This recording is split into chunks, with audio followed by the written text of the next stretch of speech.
Hi, everyone. Hoping you can see me. I know we're not quite ready to start. I just wanted to get the text sorted.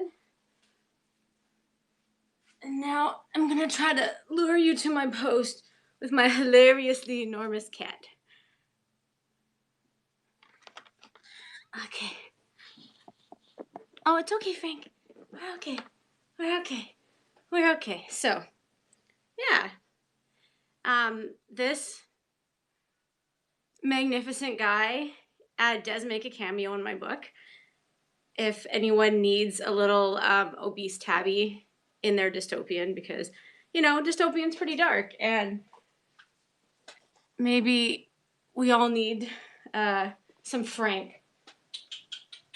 Oh, come here, big guy.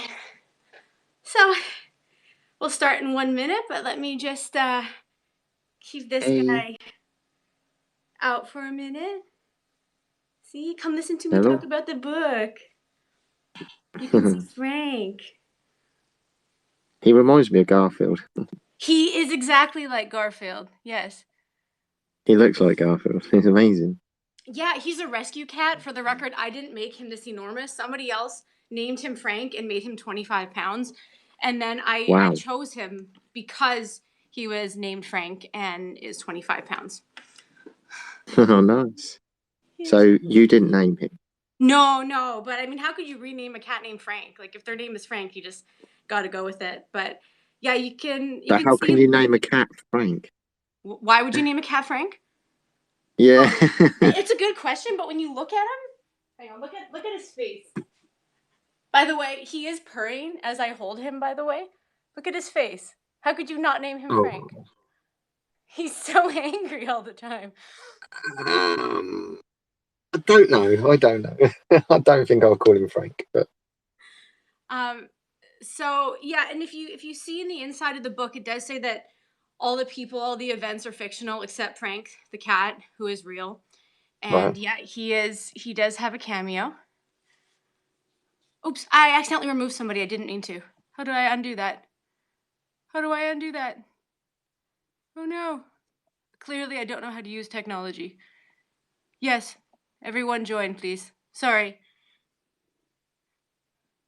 I am bad at Twitter. Obviously. Okay. Take it you didn't mean to hang that I up. didn't. I don't know how to use my phone or technology. Well, So basically, don't click. apologies That's fine. The to. top of the top of my name where it's got a cross. Don't click on it because it just gets rid of me. I won't next time. Okay. So That's I fine. think we might as well get started. Thank you so much to Robin. I was really interested to hear her talk about Tailstone. I definitely want to get a copy of it. A lot of the things she talked about do feed into The Wolf in the Rain, actually, especially the part about indie authors being intimidated every time you read a book by someone who you feel is better than you or more impressive. I was starting to read The Name of the Wind and was like, I can't read this right now. He's too good, and it's his first book. So anyway, thank you to Robin, and of course, this is the Young Adult Literature Convention. I'm going to be talking about my book, The Wolf in the Rain, but you might know this cover, and this is what happens when your designer quits mid-series to be a writer. But luckily, I've got Lena Yang, who's Canadian and amazing, on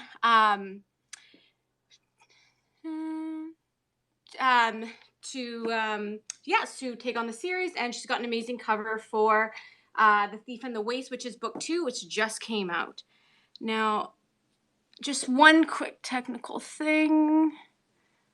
I'm not sure how to have the sound under my control. Okay. Anyway, I'm just gonna keep on going. So yeah, thank you to Robin. I'm Tanya Lee, and I guess a little bit about me. So I'm an indie author and an indie actor, which is what you do when you want to do a lot of creative things but don't want to make any money. You just keep everything independent. And I have a master's degree in international development and planning, which means I've worked on a lot of human rights projects like education and health projects in countries in Africa, in the global south, in Asia. Um, and that's obviously inspired a lot of what I write because I write dystopian. And dystopia is a funny genre. Yeah, we do get put under science fiction, but we're not really science fiction. I mean, when you think of people that read The Handmaid's Tale or Brave New World or Ready Player One, I mean, they might not normally read that genre. They might come from a huge variety of genres. So we're kind of our funny little own area over here. Um, Other things about me, I have two tiny children and I haven't slept in a really, really long time. So if I say something really crazy, that's probably why. And that's in addition, of course, to my hilariously oversized tabby cat, Frank. I also play D&D because I'm really cool. And I learned that there is a character you can play that's called a tabaxi, which is basically a cat human. So I'm really surprised I didn't get into D&D like a decade ago. And the books, yeah. Okay, so my books are. It's funny. I didn't have any intention to write young adult, and I was just writing a story that I would want to read. And then my editor, who worked at Torteen, suggested I market it to young adults. So, um, I love when readers let me know how old they are and what they thought of the book. I've kind of marketed it towards 16 or 17 and older, but some of the 15-year-olds who were reviewers on the Wishing Shelf Book Awards loved it. And that was really validating and really wonderful to hear. So, if you're a parent or a teacher or you're a teen, I'd love to know your thoughts on that. You can email me anytime. It's tanya-lee.com. I'm always interested in hearing. Okay, so let me talk a little bit about the world. With dystopian, you can't just start with the character, you have to start with the world. So mine is a post climate change dystopia. What that means is, for me, I kind of looked at, if our worst climate change projections came to pass, what might the world look like? And we don't know for sure what it will look like. All we can do is look at some possibilities. So I worked with some climate change scientists at the University of Guelph, and we just looked at some possibilities. And what I've kind of done is made the south of the continent is just barren and dry, and there's drought, but there's a very extreme authoritarian government. It's a military state. It's the kind of place where you get enough to eat and you get an education, well, very specific education, and you get medical care, but you don't get to make any choices. And then the north, I said, well, look at how expensive wildfires are and earthquakes and hurricanes and flooding, and what kind of government could keep that together? And that's an honest question. I'm writing from Canada. We have a huge country. We're having tons of natural disasters because of global warming. So I said maybe the government's just folded and it's anarchy. But what does anarchy really look like when there's no government? When people can't read or write anymore, when you can't get a bone set, you can't get antibiotics. But I also wanted to not, I find oftentimes dystopian, there's clearly one good society and one terrible society, and I wanted to make it a little bit more nuanced. That so the North also has amazing parties and festivals, and it's really vibrant and beautiful and colorful. So my story is about a girl who was raised in the South. She was raised as, she was this bright, eager soldier, and she accidentally betrayed the person she loves. And he was killed. And so she fled to the north and she's in hiding. But she's very, very much defined by her guilt. She's defined by that one moment. And we heard Robin a moment ago talking about heroes. And there's a line that goes through The Wolf and the Rain. It's a quote from a John Patrick Shanley play, and I love him. And the fact that he allowed me as an indie to use his quote was pretty amazing. But it's, I am not the hero of this play. I'm not the hero of the story, right? Like I'm not that person. She's really defined herself by that one act, and she's really obsessed with it. She dreams about it nonstop. She's, it hasn't been that long ago, but she's really not moving past it. And that brings in a Little Red Riding Hood theme. And the reason I went with that is, Little Red Riding Hood's a child, but she tells the wolf where her grandmother lives. And as an adult, I don't think children are responsible for anything, of course. But, you know, um, Samara, the main character who feels guilty, she's identifying with Little Red Riding Hood and blaming her and saying, it was a wolf. You led him to someone you love. You should have known better. And so that's a theme that we'll see going through the entire series. Now, as Samara's in the north in this chaotic, insane, colorful, flooded, terrifying but also really exciting city. She's in the Barrow, which is this big city in the anarchic north. She finds out her friend's daughter's missing. Now, going missing is a funny thing. If there's no records, there's no email, there's no post office. Someone might think someone's just gone away, or someone might think they're dead, and it's actually really hard to know. It's hard to have closure. So she gets really obsessed over it, over this woman named Reina, her friend's daughter, and wanting to know what happened to her. And she's dealing with her guilt, and she's dealing with the fact that she's someone who would have identified as the hero before this happened. And she's thinking, well, maybe I can find this girl, maybe I can figure it out, even though her, the girl's mother hasn't asked her to, and there's no real chance of finding her. There's no police force. Again, there's no records of it. No one even knows how old they are in the north because there's no records. But she's on the hunt for that. And I'm just going to bring that right into the passage I'm going to read from. So one of the kind of clues she's working on at this point is there's a local gang called the Hunters, and she thinks they might know something about Raina's boyfriend Finley. Finley did not seem like a great guy, and everything she's hearing about him. But he's gone missing too. So both Finley and Raina went missing at the solstice last year. So she's trying to track down something about Raina or Finley, and she's heard about this gang called the Hunters that might know something about Finley. But the Hunters are really dangerous and not people that you actually want to deal with. And if you want information or you want to deal with them, you kind of need somebody on the inside. So the only person Mara knows that she's seen with these people is a man named Maddox. And Maddox is, her friends have kind of warned her that he's not a very good person to be connected with, but that's her only link to this gang. And that gang right now is the only clue she has to anybody who might know something about Raina or Raina's boyfriend Finley. But Maddox is, like I said, Maddox is dangerous, and it's a very chaotic city. So what are the chances she's actually going to run into Maddox to get this information? Well, it turns out really good. Sam pushed her bicycle out into the daylight, blinding after the darkness of the warehouse. You again. The voice was soft, the tone warm, like velvet. It was also familiar. Sam's eyes adjusted, and a backlit figure came into view. Broad shoulders, oiled blonde hair, and an easy smile. Maddox. Her heart skipped a beat. This was her chance. Act natural. How? I don't know, start with a normal conversation and lead into it. So, did you win anything? Asked Maddox. What? Sam asked stupidly. At the dens, did you win? Nope, said Sam. Maddox's presence seemed to be impeding her ability to think and speak. He might not be the villain that Shale said he was, but he was definitely trouble. Her mind raced, trying to think of something to say.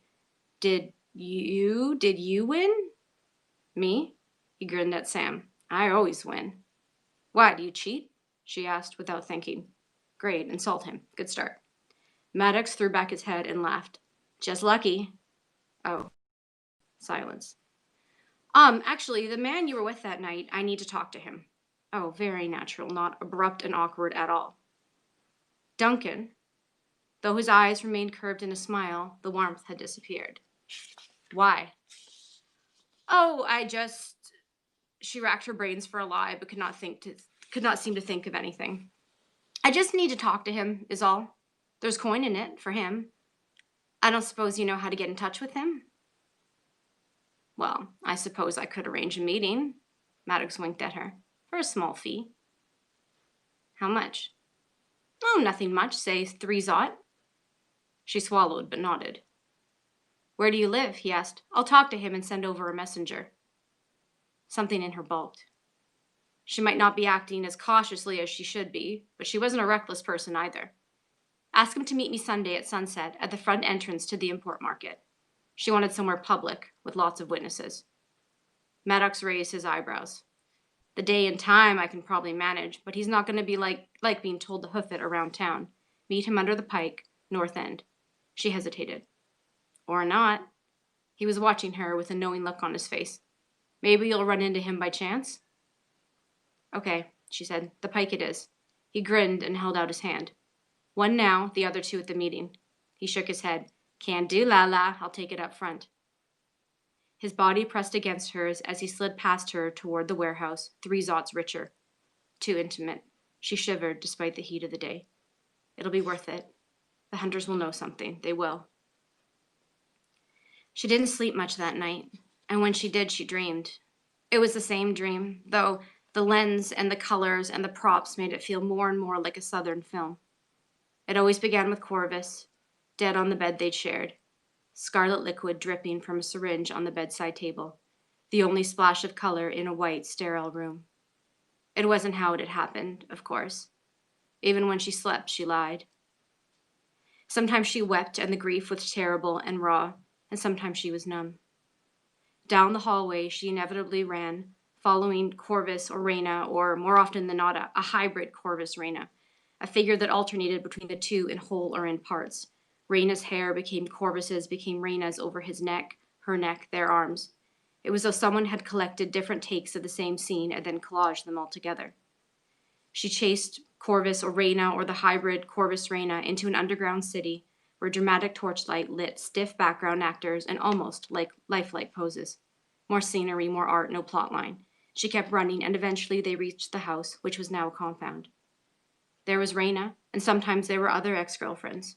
There were weapons or drugs or chains to keep the prisoners subdued.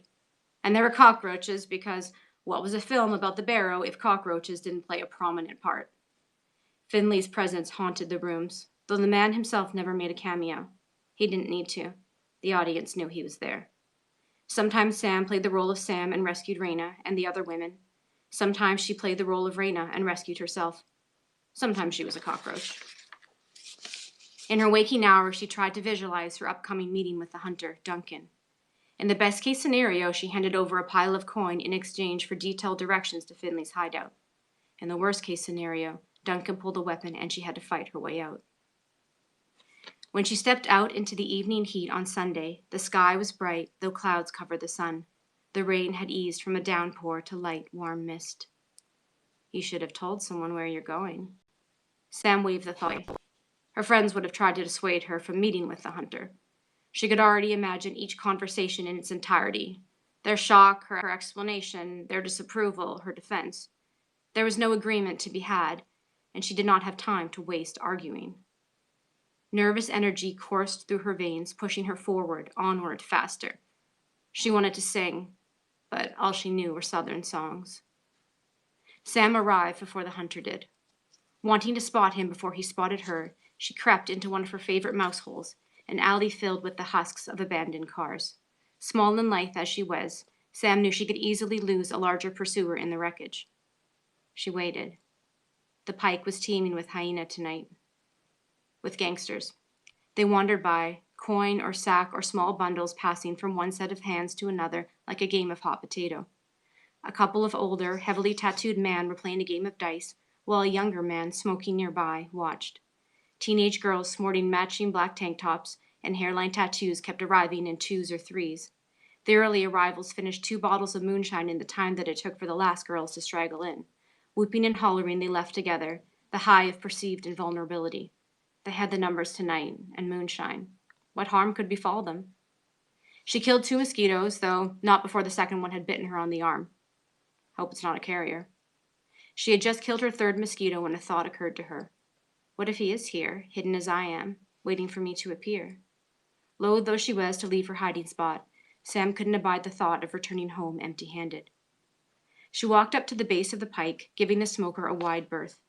Feeling exposed, she dug her hands into her pockets and leaned back against the graffitied concrete of the structure itself. Sunset faded into dusk. Heavy with disappointment, she was about to leave when a gigantic figure swaggered into view. He came toward her, a smirk on his face. His eyes shifted from her face downward. Sam fought the urge to fold her arms across her chest. She glared at him instead. You the girl Maddox sent? Sam nodded. What do you want? I'm looking to find someone. Keep it bland, professional. She wanted to neither encourage nor antagonize him. If you or another hunter know where he is, I'll pay for information. Me or another hunter, huh? He leered at her. What, I'm that replaceable for you? He stepped closer, too close. What jit you looking for anyway? A guy named Finley disappeared last summer.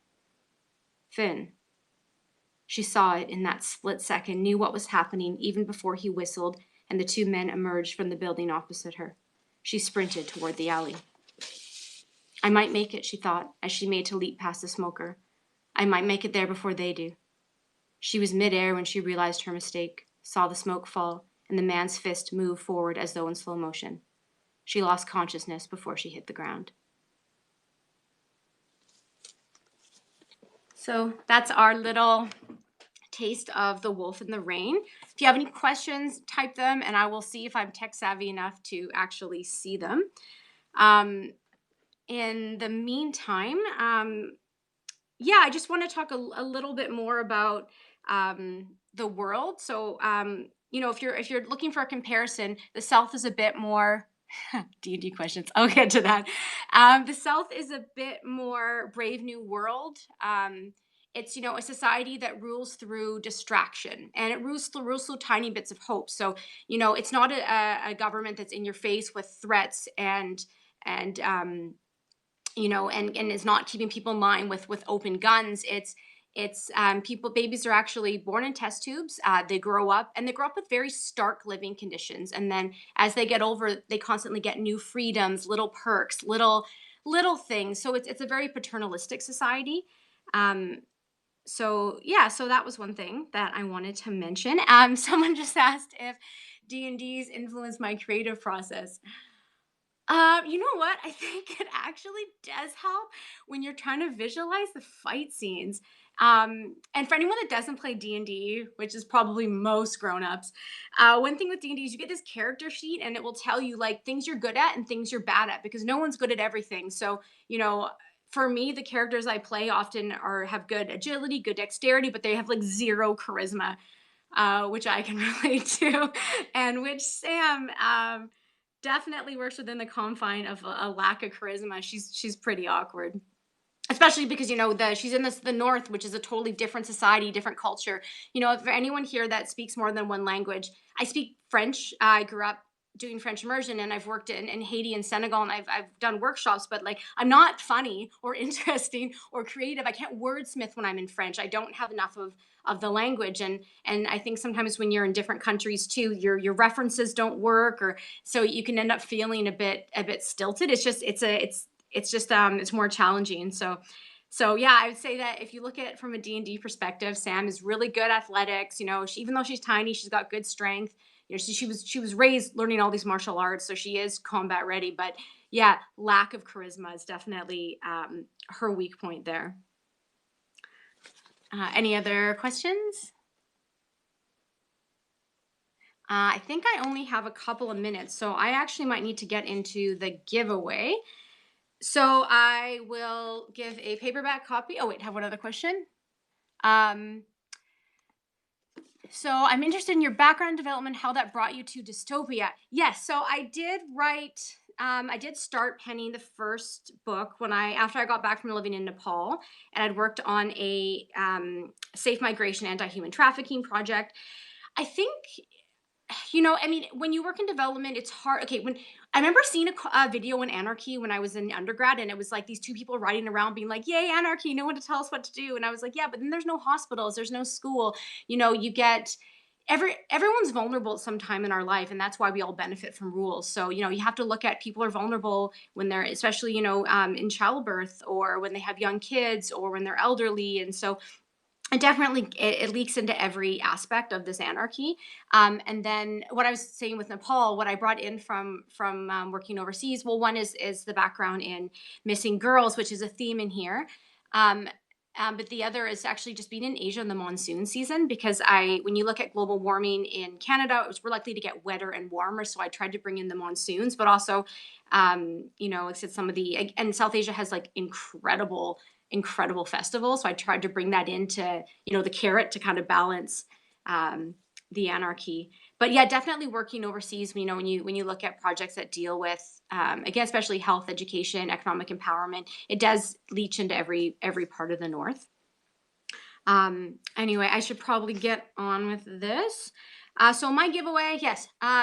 If you're in an Amazon market where I can ship you book 1 or book 2, which I don't have yet because I'm still getting the proof copy, one of those, I'd love to send it to you. Or if you're in Canada, you can get a signed copy of the original if you prefer. If you're outside an Amazon market, I can send you 2 ebooks. The way to enter is to sign up for my mailing list, which is, I'll actually type this below the comment. and this might be upside down or forward, but if you sign up for my mailing list in the next 24 hours, I will pull a name at random, and that person, I'll message them, and you can choose which paperback you want, or if you want the ebooks. Again, I'll put this under as a comment under the live video, and you can also just DM me and be like, "What was that link?" And holding up a paper like this is like not the best. So, yeah, DM me. I'll choose one person at random by this time tomorrow of all the new ebook the new mailing list signups. Other things, obviously, this giveaway has nothing to do, it's not affiliated with Twitter or Yelp or Taller Books. It's just me, Tanya Lee. And you can also, if you want to see more photos of Frank, the gigantic cat, you can follow me on Instagram. I'm just getting him. Come on, buddy. Which is Tanya Lee Official. Tanya Lee Official is my Instagram. You can see more photos of this guy because I don't actually know how to do author social marketing, so I just post photos of my cat. And also, thank you to Rachel Churcher, who has the amazing book Battleground. She organized this and she brought us all together. She's proof that not all authors are just, kind of scatterbrained, absent-minded creative types. And there's some people out there that can organize and that can lead. And it is a struggle for indie authors out there. And the more we band together and the more collaborate, the happier and the more successful we all are. So I love that we're creating communities. And speaking of that, so next up, everyone, let's head over to, so it's Michael J. Bowler, and he will be talking about, so this is like a very provocative title. It is, I Know When You're Going to Die, and that's his mystery thriller, and he's got an urban fantasy called Children of the Night. So I'm super excited to hear him next, and thank you everyone for tuning in.